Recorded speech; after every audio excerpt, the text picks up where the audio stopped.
নবীজির নাম ধরিয়া নবীজির নাম ধরিয়া দিলাম সাঁতার সাগরে। আমারে নিয়ে চলে ওই নবীজির দরবারে। আমারে নিয়ে চলে ওই নবীজির দরবারে। আল্লাহুম্মা সাল্লি আলা সাইয়্যিদিনা মুহাম্মদ। আল্লাহুম্মা সাল্লি আলা سيدنا محمد। اللهم صل على سيدنا محمد। কোন সাগরে দিলাম সাঁতার, পাই না তাহার কূল কিনার। কোন সাগরে দিলাম সাঁতার, পাই না তাহার কূল কিনার। নবীজির ভালোবাসা, নবীজির ভালোবাসা পাইব কি গো হাসরে। আমারে নিয়ে চলে ওই নবীজির দরবারে। আমারে নিয়ে চলে ওই নবীজির দরবারে। গাউসুল আজম মহিউদ্দিন বড় পীর আব্দুল কাদের জিলানী বসে আছে। এমন সময় একটি বুড়িমা একটি মাসুম বাচ্চাকে সাথে নিয়ে আব্দুল কাদের জিলানীর সম্মুখে হাজিরা দিলেন। বলতে লাগলেন, হুজুর আমার এই সন্তানটা যথেষ্ট এর বয়স হয়েছে, আল্লাহ পাক যথেষ্ট এর বুদ্ধি আহকাম আরকানের মধ্যে দিয়েছে, কিন্তু আফসোস একটা জায়গায়, আমার এই সন্তানটা ইসলাম থেকে আজ দূরে। বড় পীর আব্দুল কাদের জিলানী জিজ্ঞাসা করলেন, ও মা বুড়ি মা, আমি তো হেদায়েত করার ক্ষমতা আমি রাখি না।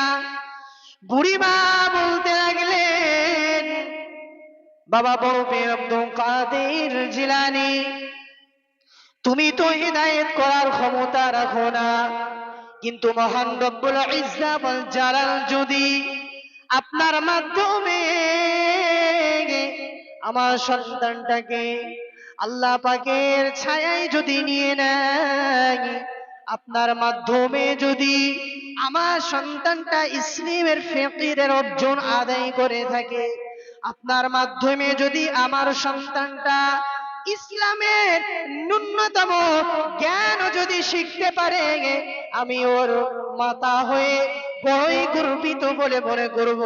বড় পীর আব্দুল কাদের জিলানী, ও বাবা আব্দুল কাদের জিলানী, আমার সন্তানটাকে ইগনোর করো না, আমার সন্তানটাকে দূরে ফেলো না। বড় পীরের কথা যখনই বড় পীরকে বলতে লাগলেন, বুড়িমা কষ্টের সাথে চোখ ভেজা পানি নিয়ে যখনই বলতে লাগলেন, বড় পীর বললেন, মা, ও মা বুড়িমা, ও মা বুড়িমা, তোমার সন্তানটা আমার কাছে রেখে যাও, তোমার সন্তানটা আমার কাছে রেখে যাও। বিগত 1 সপ্তাহ পরে তুমি আমার কাছে আসবে। বিগত 1 সপ্তাহ পরে আমার কাছে আসবে। বুড়িমা চলে গেলেন, গুটি গুটি পায় তার গন্তব্যে বুড়িমা পৌঁছে গেলেন। আর শুধু ফিকির করতে লাগলেন, কান্নাকাটি করতে লাগলেন, আল্লাহর কাছে দুটো হাত তুলে অশ্রু ঝরাতে লাগলেন। আল্লাহ, আমার সন্তানটাকে ইসলামের জন্য তুমি কবুল করে নাও।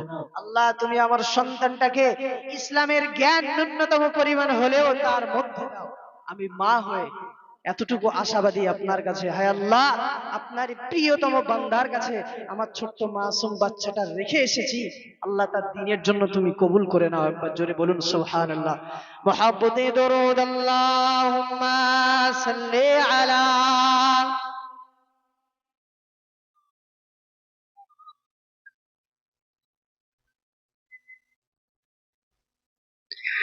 মাওলানা মুহাম্মদ। ইয়া নবী নজর করম ফরমানা কোরআনে এত নবীজির শান মুনাফিক দেখে না কোরআনে এত নবীজির শান মুনাফিক দেখে না ইমানদার দিওয়ানা যেতে চাই মদিনা ইমানদার দিওয়ানা যেতে চাই মদিনা রওজা জিয়ারত করিতে যে জন যায় বেমদিনা রওজা জিয়ারত করিতে যে জন যায় বেমদিনা শাফায়াত করিবেন দয়ারি নবী হাদিসের ঘোষণা জোরে বলবেন না সুবহানাল্লাহ জোরে বলুন সুবহানাল্লাহ সরকার দো আলমকে কেউ যদি রাজি খুশি রাখার জন্য হজ করতে যায় সেই রাসূল আকরাম সাল্লাল্লাহু তাআলা আলাইহি ওয়াসাল্লাম ওয়াদাবদ্ধ হয়েছেন হাদিস শরীফের মধ্যে পাওয়া যায় যে তিনি সেই ব্যক্তিকে সেই হাজী সাহেবকে আল্লাহ পাকে ওই কঠিন মাহশারের দিনেতে আল্লাহ পাকের প্রিয় বন্ধু হাদিসের ঘোষণা যে সেই দিন সরকার দো আলম শাফায়াত করিবেন একবার জোরে বলুন সুবহানাল্লাহ হ্যাঁ শাফায়াত করিবেন দয়ারি নবী হাদিসের ঘোষণা তাই তো বাসিক তৌফিক হলে দেরি আর করে না শাফায়াত করিবেন দয়ারি নবী হাদিসের ঘোষণা তাই তো আশিক তাই তো বাসিক তৌফিক হলে দেরি আর করে না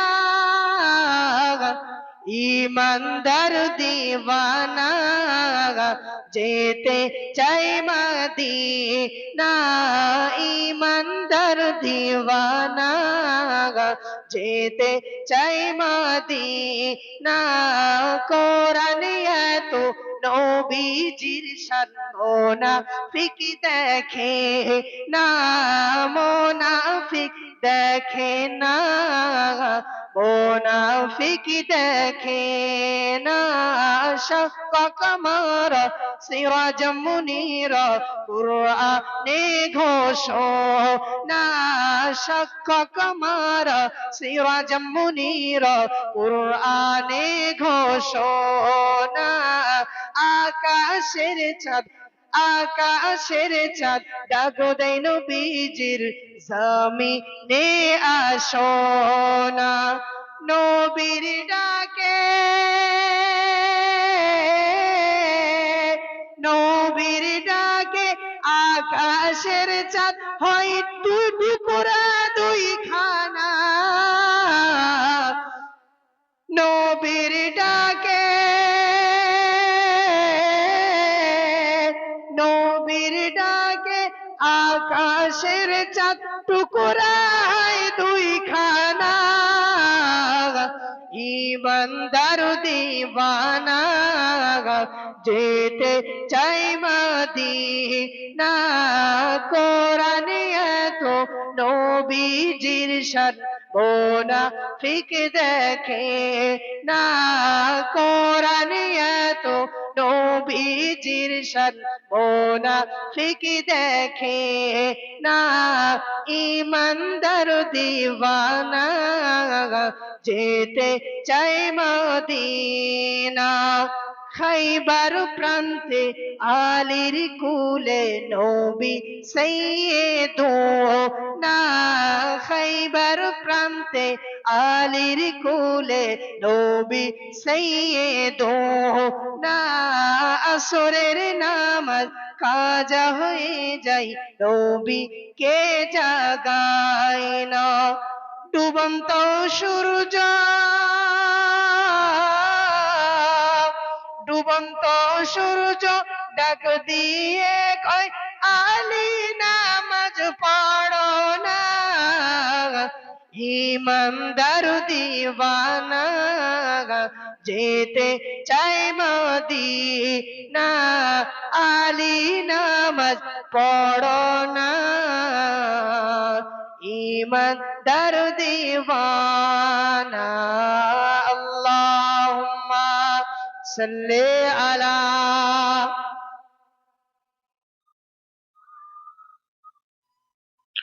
ওয়ালা আলি। বড় পীর আব্দুল কাদের জিলানী যে সময় এক সপ্তাহ ওই বাচ্চাটিকে নিয়ে রেখেছিলেন, বুড়িমা বাড়ি চলে গিয়ে আল্লাহ দরবারে ফিকির করতে লাগলেন, আল্লাহ দরবারে কান্নাকাটি করতে লাগলেন। এ রব্বি আল্লাহ, আমি আমার মাসুম বাচ্চাটা বড় পীরের কাছে রেখে এসেছি, আমি আমার বাচ্চাটা বড় পীর আব্দুল কাদের জিলানী দরবারে দিয়ে এসেছি। হ্যাঁ রব্বি আল্লাহ, আমার সন্তানটাকে ইসলামের ন্যূনতম জ্ঞান তার মধ্যে আল্লাহ আপনি দিয়ে দিন। আমার বাচ্চারা ইসলামের ন্যূনতম পরিমাণ ইসলামের জ্ঞানটা হলে তাদের মধ্যে আল্লাহ আপনি দিয়ে দিন। বড় পীর আব্দুল কাদের জিলানী এখন ওই বাচ্চাটাকে যেখানে যাই বাচ্চাটার সাথে নিয়ে যায়। বাচ্চাটা বড় পীর আব্দুল কাদের জিলানীকে ফলো করতে লাগলি। মাসুম বাচ্চাটা বড় পীর আব্দুল কাদের জিলানীকে ফলো করতে লাগলে। এমন সময় বড় পীর বাচ্চাটাকে বললেন, ও বাবা মাসুম বাচ্চা, বাবা এখানে এসো, বাবা এখানে এসো। বড় পীর আব্দুল কাদের জিলানী যখনই ডাকলেন, এমন সময় বড় পীর যখনই ডাক দিয়েছে, মাসুম বাচ্চারা এখানে এসো। যখন বড় পীর আব্দুল কাদের জিলানী যখনই ডাকলেন বাচ্চাটিকে, এমন সময় বড় পীর আব্দুল কাদের জিলানী যখনই ডাক দিলেন, ও বাবা মাসুম বাচ্চা, বাবা এখানে এসো বাবা। যখনই বলতে লাগলেন, এমন সময় বাচ্চাটি চোখ দিয়ে অশ্রু ঝরছে বাবা। এমন সময় বাচ্চাটি ঠকবাক ঠকবাক করে কাঁপছে। এমন সময় জিজ্ঞাসা করলেন, ও বাবা মাসুম বাচ্চা, বাবা তুমি কান্নাকাটি কেন করো বাবা, বাবা তুমি কান্নাকাটি কেন করো বাবা। এমন সময় বাচ্চাটি বলতে লাগলেন, হুজুর আমার আপনি যেভাবে আল্লাহ দরবারে দোয়া করে আমাকে ডাকলেন, দোয়া মোনাজাত শেষ করে আমাকে যখনই ডাকলেন, আমি আমার পিতার কথা মনে পড়ে যায়, আমার পিতার কথা মনে পড়ে যায় হুজুর। বড় পীর জিজ্ঞাসা করলেন, ও বাবা মাসুম বাচ্চা, দুনিয়ায় কি তোমার পিতা নাই? বাচ্চাটি অঝর নয়নে কান্নাকাটি করতে লাগলেন। বাচ্চাটি অঝর নয়নে কান্নাকাটি করতে করতে বললেন, হুজুর দুনিয়া থেকে আমার পিতা আজ 1 বছর হয়ে গেল আমি হারিয়ে ফেললাম। দুনিয়া থেকে আমার পিতাকে আমি হারালাম। দুনিয়াতে একমাত্র আমার মা ছাড়া আর দুনিয়াতে আর দ্বিতীয় কেউ নাই। এমন সময় বড় পীর আব্দুল কাদের জিলানী রাহমাতুল্লাহ বলতে লাগলেন, ও বাবা মাসুম বাচ্চা, দুনিয়াতে তোমার আব্বা নাই, তোমার মা তো আমাকে জানা নাই। ও বাবা মাসুম বাচ্চা, বাবা আমার কাছে এসো। বড় পীর আব্দুল কাদের জিলানী তার মাথায় হাতগুলোকে বুলিয়ে দিলেন, তাকে আদর করলেন। বাচ্চাটা আদর পেয়ে, বড় পীরের আদর পেয়ে বাচ্চাটা আরো ইমোশনাল হয়ে আরো অঝোর নয়নে কান্নাকাটি করতে লাগলেন। আজ আমার ঘরেতে আমাদের এতিম বাচ্চারা যারা থাকে তাদেরকে যদি আমরা একটু মহাব্বত করি, ভালোবাসি, সে বাচ্চাটার অন্তর কাঁদিস, আমার আব্বা যদি দুনিয়াতে থাকতো আজ ঠিক এভাবেই আমাকে মহাব্বত করতো। কথা বলেন ঠিক কিনা? ঠিক এভাবেই মহাব্বত করতো। বড় পীর আব্দুল কাদের জিলানী বলতে লাগলেন, ও বাবা মাসুম বাচ্চা, দুনিয়াতে তোমার আব্বা নাই, দুনিয়াতে তোমার আব্বা নাই। আজ থেকে তুমি আমার, আজ থেকে তুমি, আমি যেখানে যাব তুমি আমার সাথে থাকবে। কেননা তোমার মাতা একটি আশা, একটি বাসনা নিয়ে আমার কাছে দিয়ে গেছে। ও বাবা মাসুম বাচ্চা, তুমি অযথা সময় নষ্ট করবে না। বড় পীর আব্দুল কাদের জিলানী তাকে একটি আরবি, আমরা বর্তমানে নূরানি কায়দা তাকে ধরানো হলো।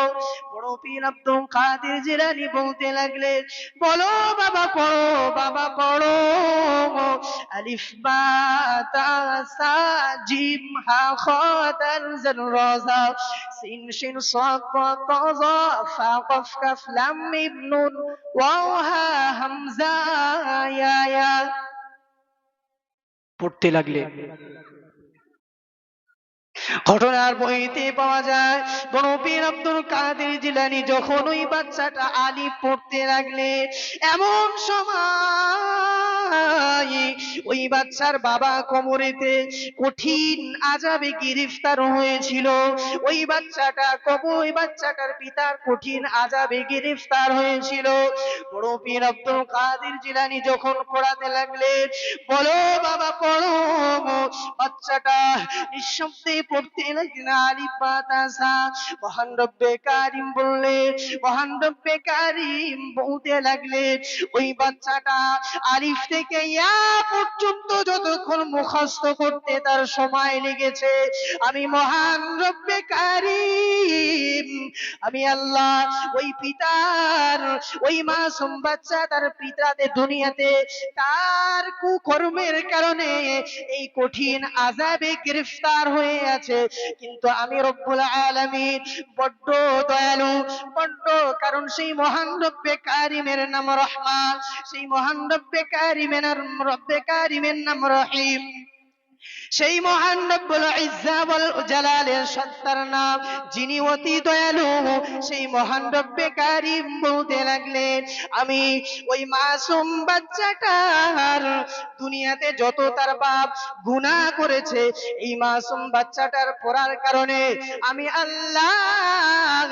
তার পিতার কবরের আযাবগুলোকে মাফ করে দি। জোরে বলুন সুবহান, আরো জোরে বলুন সুবহানাল্লাহ। এ মুসলমানের ছেলেরা, এ নবীর উম্মত উম্মাতানিরা, রাসূলুল্লাহকে মহব্বত করুন, হাবিবুল্লাহকে মহব্বত করুন।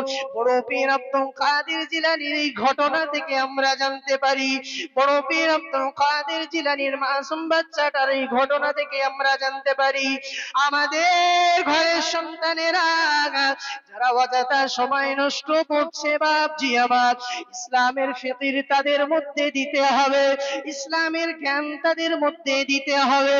হোক সে মসজিদের মক্তবে, হোক সে মাদ্রাসা কোন উস্তাদের সম্মুখে।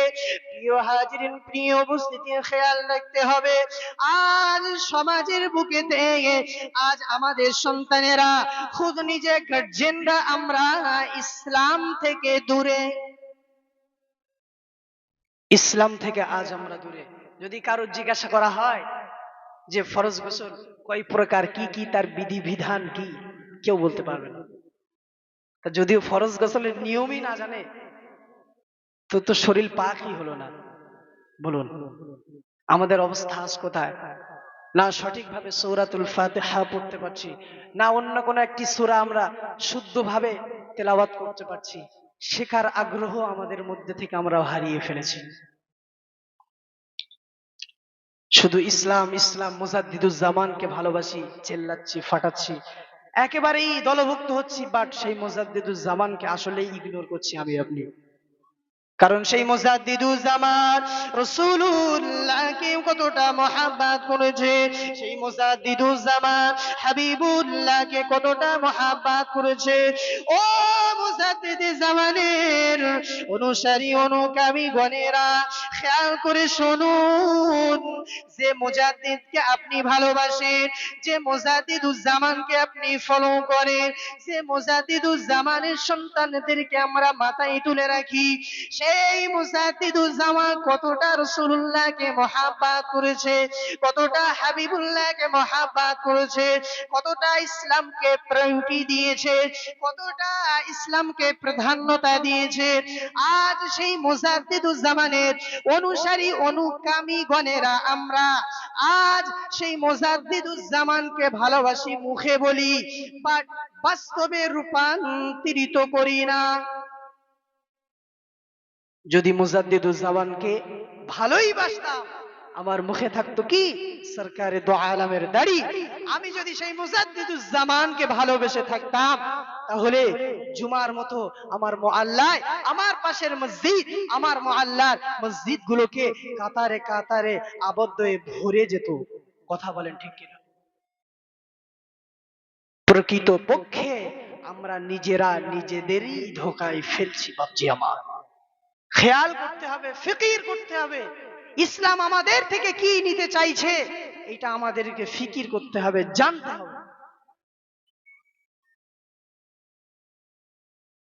শুধু ইসলাম ইসলাম বলে প্রচার করলে হবে না, জানতে হবে ইসলাম আমার থেকে কি নিতে চাইছে, আর আমি ইসলামের জন্য আসলেই কি করতে পেরেছি। 20 বছর, 70 বছর, 40 বছর, 50 বছর জীবন যে জিন্দেগি পার করে দিলাম, আসলে কি সেই আল্লাহর হক আমরা আদায় করতে পেরেছি? ভাবুন, ফিকির করুন, ফিকির করতে হবে। কত কষ্ট, কত পরিশ্রম করে এই হিন্দুস্তানের জমিনে মুজাদ্দিদুজ্জামান কত কষ্ট করে আজ এই মাহফিল গুলো দেখতে পাচ্ছি। কাদের কারণে? সেই মুজাদ্দিদুজ্জামানের কারণে। তারাই কষ্ট করে এমন একটি বাগিচাকে তারাই সাজিয়ে গিয়েছে আগে, আমরা ছোট মানুষ পরে এসেছি। অতএব ফলো করুন, ভালোবাসুন, ভালো কথা, তাদেরকে মহাব্বতের অন্তরের সহিত ভালোবাসুন, তাদের কথা মতো চলুন। তারা যেভাবেই চলেছে ঠিক সেভাবে আমাদের কি চলতে হবে। একবার মহাব্বতে দরুদ আল্লাহুম্মা সাল্লি আলা